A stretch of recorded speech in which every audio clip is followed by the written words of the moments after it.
Sapa Indonesia Pagi kembali hadir untuk Anda Saudara. Kejaksaan Negeri Jakarta Pusat atau Kejari Jakpus menggeledah Kementerian Komunikasi dan Digital atau Komdigi dan beberapa lokasi di Jakarta Selatan, Bogor hingga Tangerang Selatan. Penggeledahan ini dilakukan terkait dugaan korupsi dalam pengadaan barang dan jasa pengelolaan Pusat Data Nasional Sementara atau PDNS. Dalam kasus ini kerugian diperkirakan mencapai ratusan miliar.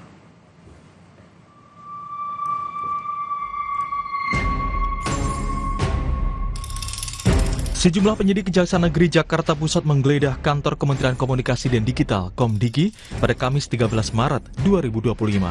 Dari penggeledahan itu, disita sejumlah barang bukti diantaranya sejumlah mata uang asing dari berbagai negara, kartu ATM, buku tabungan, dan sejumlah ponsel serta dokumen dari salah satu ruangan di Komdigi.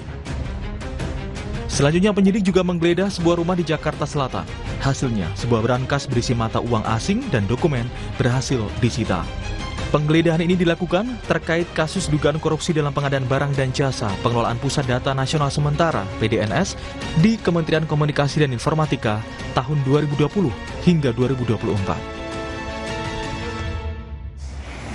Ya benar, penyidik pada Kejaksaan Negeri Jakarta Pusat hari ini melakukan penggeledahan di beberapa lokasi, salah satunya di Kominfo atau Kominfo Digi, dan beberapa tempat lainnya di Jakarta Pusat, Jakarta Selatan, Bogor, serta Tangerang Selatan terkait dengan penyidikan dugaan tindak pidana korupsi pada kegiatan pengadaan barang dan jasa pengadaan data nasional sementara tahun 2020 sampai dengan 2024.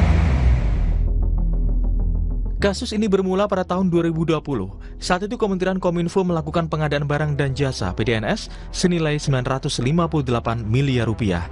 Diduga ada pengondisian pemenangan kontrak PDNS antara pejabat Kominfo dengan pihak swasta. Dalam hal ini adalah PT AL. Pengondisian itu berjalan hingga 5 tahun.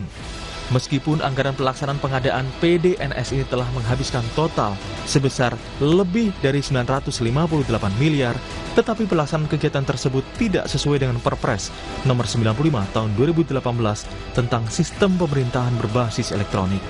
Atas dugaan tindak pidana korupsi itu, diperkirakan menimbulkan kerugian keuangan negara mencapai ratusan miliar rupiah.